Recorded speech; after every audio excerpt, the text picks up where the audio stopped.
আসসালামু আলাইকুম রহমতুল্লাহ। জেহাদ ইলেকট্রনিক্সের পক্ষ থেকে স্বাগতম। আজকে আমি আপনাদের মাঝে যে ভিডিওটি নিয়ে হাজির হয়েছি সেটা হচ্ছে এরকম সিলিং ফ্যান যদি দেখেন যে চলে না, তাহলে আমাদের প্রথম করণীয় কি? প্রথম কি আমাদের চেক করতে হবে আসলে এটা ভেতরে সমস্যা নাকি আমাদের ক্যাপাসিটার সমস্যা। পাই টু পাই আমি আপনাদেরকে শেখাবো ইনশাআল্লাহ। তো আমরা প্রথমে এটা সিরিজ লাইন দিয়ে চেক করব।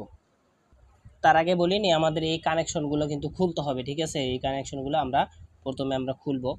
তো খোলার জন্য আপনাদেরকে এরকম একটা টেস্টার ব্যবহার করলে হবে। টেস্টার ব্যবহার করে আপনারা এই নাটগুলো খুলবেন অবশ্যই। নাটগুলো ঢিল দিয়ে তারটা আপনার লুজ দিলে হয়ে যাবে। তো আমাদের এখানে আমি এখানে বলি, এখানে কিন্তু 4টা তার থাকার কথা ছিল, এখানে কিন্তু 3টা তার আছে। এবং কতগুলো ফ্যানে দেখবেন যে 4টা তার থাকে, কারণ এখানে ভেতরে 4টা কয়েলের মাথা আছে, 4টা তার। এখানে এখানে কি করছে, এই লালটা কম